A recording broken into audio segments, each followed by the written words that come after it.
ओम नमो भगवते वासुदेवाय। बृहस्पतिवार गुरुवार मुख्य रूप से भगवान विष्णु और देवगुरु बृहस्पति ग्रह को समर्पित है। इस दिन भगवान विष्णु की पूजा की जाती है और उन्हें प्रसन्न करने के लिए पीले रंग के वस्त्र, फल, फूलों का उपयोग किया जाता है। साथ ही साथ बृहस्पति देव को ज्ञान, बुद्धि और धर्म का कारक मान के उनकी आराधना भी की जाती है। इस दिन भगवान विष्णु की पूजा करने से घर में सुख, संपत्ति, समृद्धि और शांति आती है।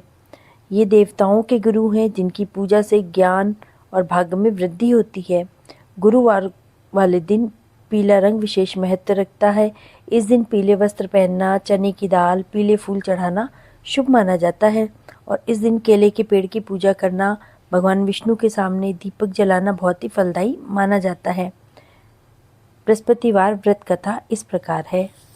भारतवर्ष में एक प्रतापी और दानी राजा राज्य करता था। वह नित्य गरीबों और ब्राह्मणों की सहायता करता था। यह बात उसकी रानी को अच्छी नहीं लगती थी। वह न तो गरीबों को दान देती थी और न ही भगवान का पूजन करती थी। राजा को भी दान करने से मना किया करती थी। एक दिन राजा शिकार खेलने वन को गए हुए थे तो रानी महल में अकेली थी। उसी दिन बृहस्पति देव साधु वेश में राजा के महल में भिक्षा के लिए गए और भिक्षा मांगी तो रानी ने भिक्षा देने से इनकार कर दिया और कहा, हे साधु महाराज, मैं तो ऐसे दान पुण्य से तंग आ गई हूँ। मेरा पति सारा धन लुटाते रहते हैं। मेरी इच्छा है कि सारा धन नष्ट हो जाए, फिर ना रहेगा बांस और ना बजेगी बांसुरी। साधु ने कहा, देवी तुम तो बड़ी विचित्र हो। धन संतान तो सभी चाहते हैं, पुत्र और लक्ष्मी तो पापी के घर भी होने चाहिए।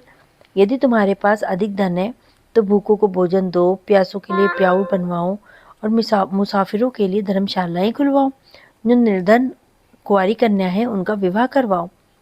ऐसा करो तो तुम्हारा यश लोक परलोक में फैलेगा। परंतु रानी को ये सब बातों का कोई प्रभाव नहीं पड़ा। वह बोली, महाराज आप मुझे कुछ ना समझाएं, मैं ऐसा धन नहीं चाहती हूँ जो हर जगह बांटती फिरूं।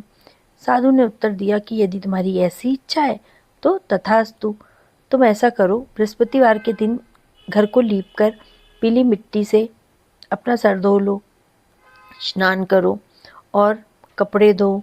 ऐसा करने से सारा धन नष्ट हो जाएगा। इतना कह के साधु महाराज वहाँ से आलोप हो गए।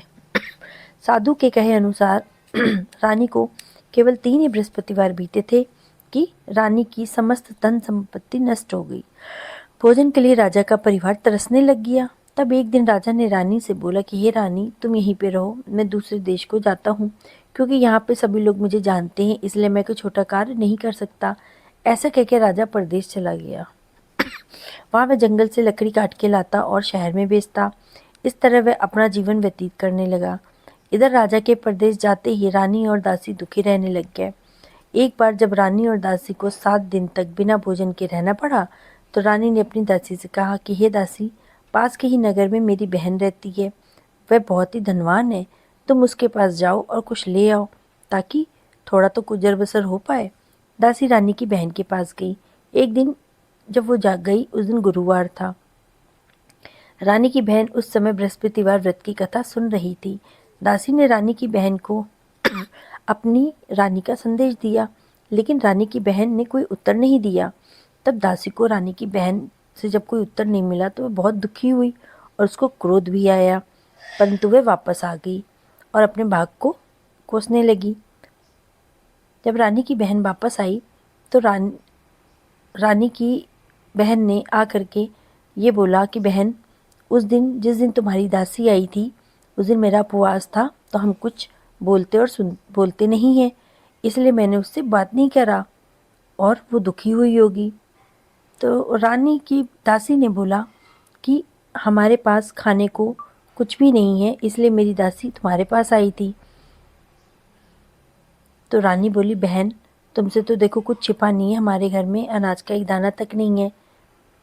रानी की बहन बोलने लगी कि बहन तुम चिंता मत करो, बृहस्पति भगवान बहुत ही दयालु हैं, देखो शायद तुम्हारे घर में कुछ अनाज रखा हो। पहले तो रानी को विश्वास नहीं हुआ, पर बहन के कहने पर जब दासी को भेजा तो अंदर से अनाज भरा हुआ मिल गया। यह देख के दासी को बड़ी हैरानी हुई।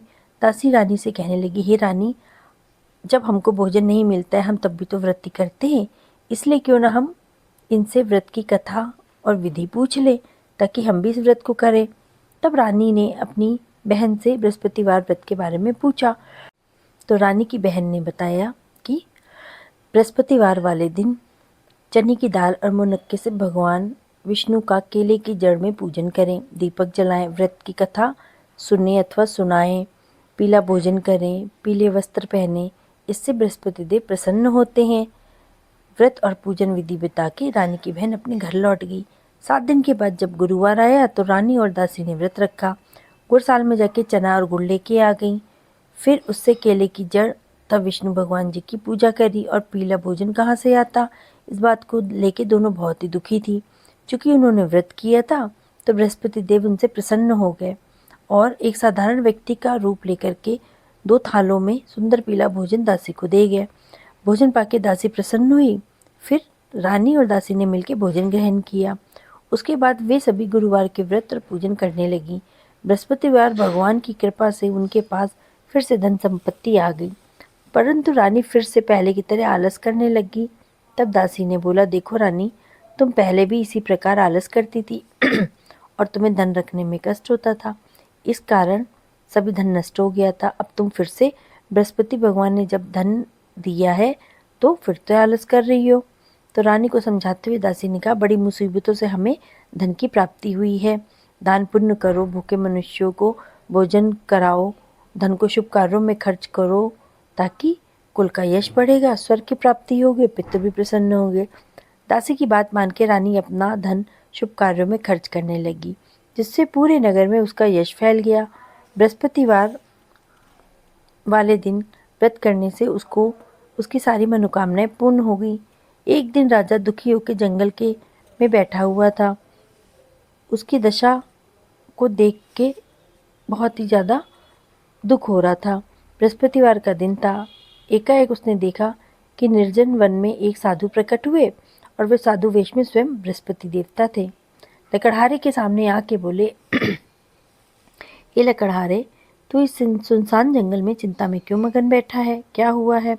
लकड़हारे ने दोनों हाथों से प्रणाम करा और बता दिया कि महाराज, आप तो सब कुछ जानते हैं, और रोने लग गया और साधु को अपनी आत्मकथा सुना दी।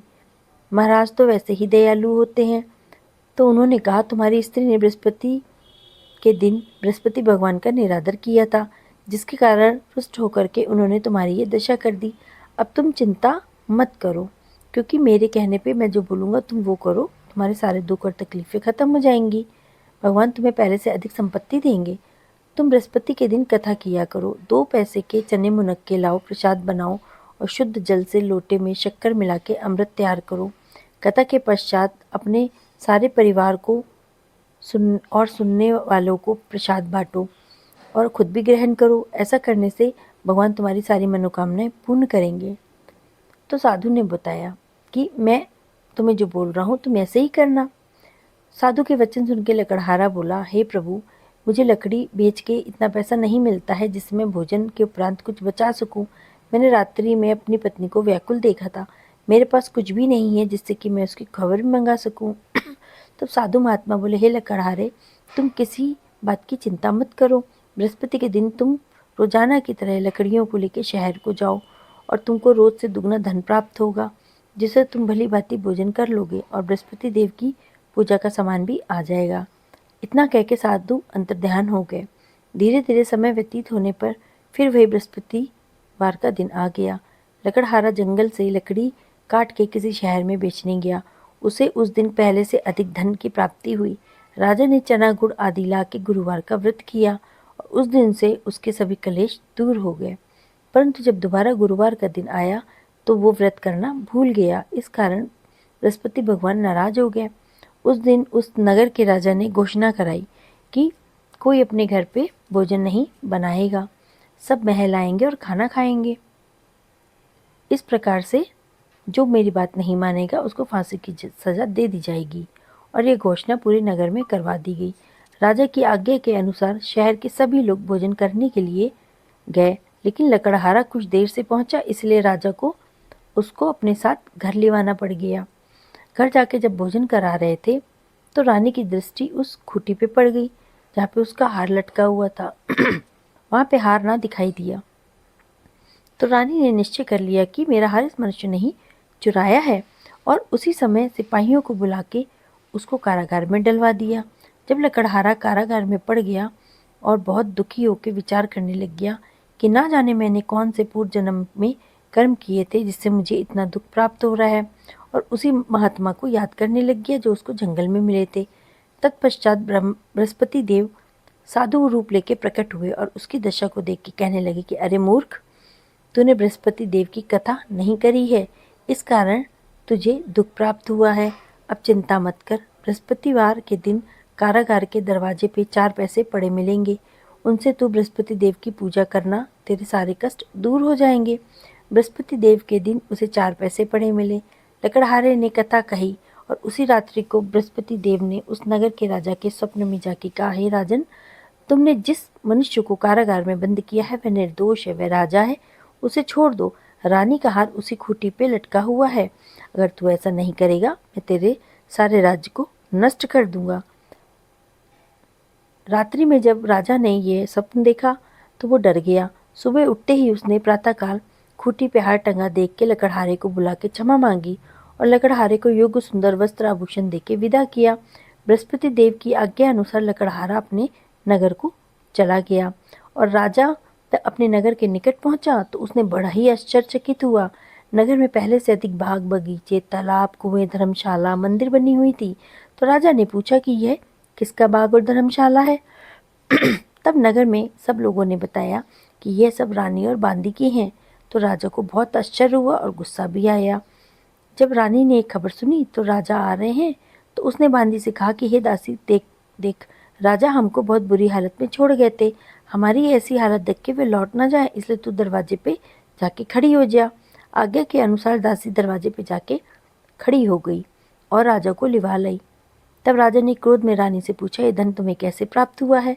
तो रानी ने बताया कि हमें यह सब धन बृहस्पति देव के व्रत के प्रभाव के कारण ही प्राप्त हुआ है।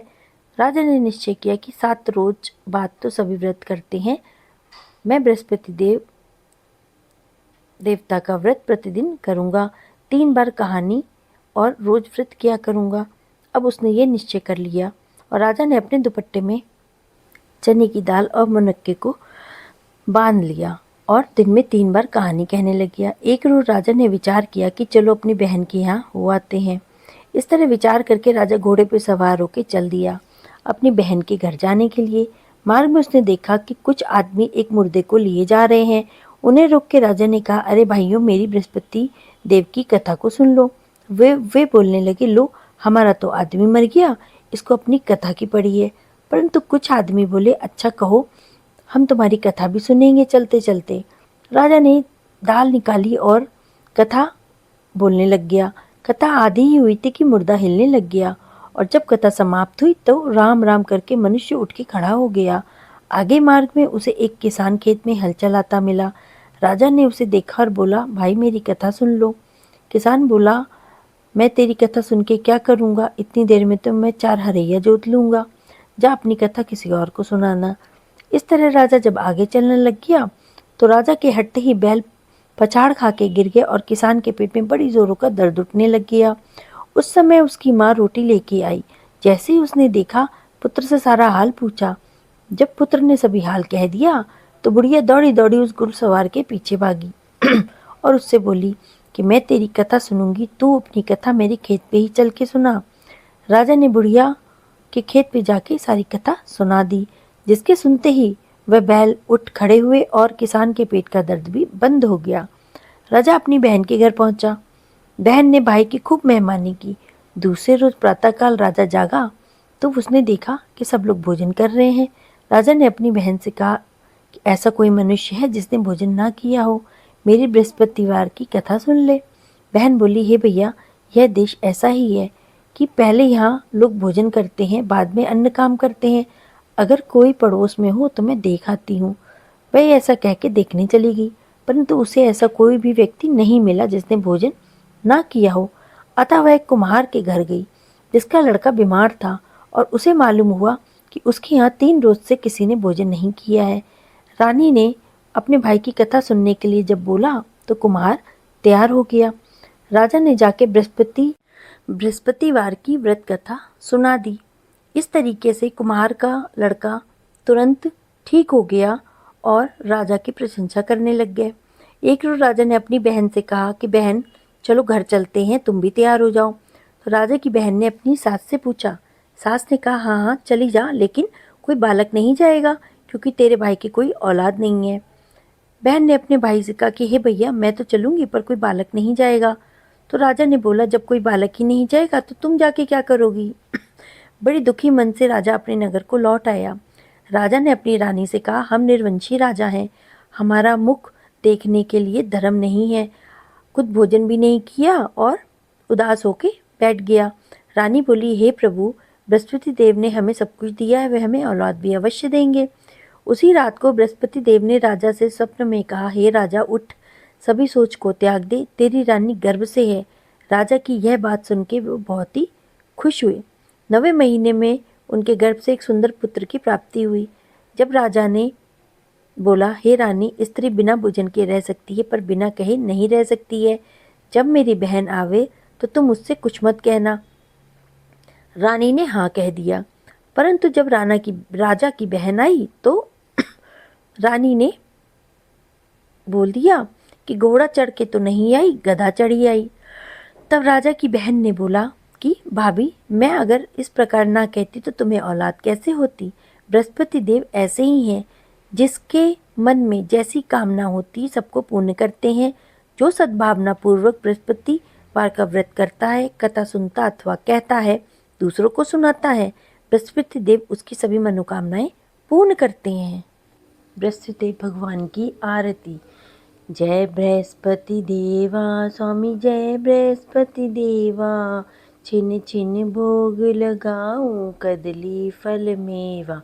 ओम जय बृहस्पति देवा, तुम पूरन परमात्मा, तुम अंतर्यामी, जगत पिता जगदीश्वर, तुम सबके स्वामी।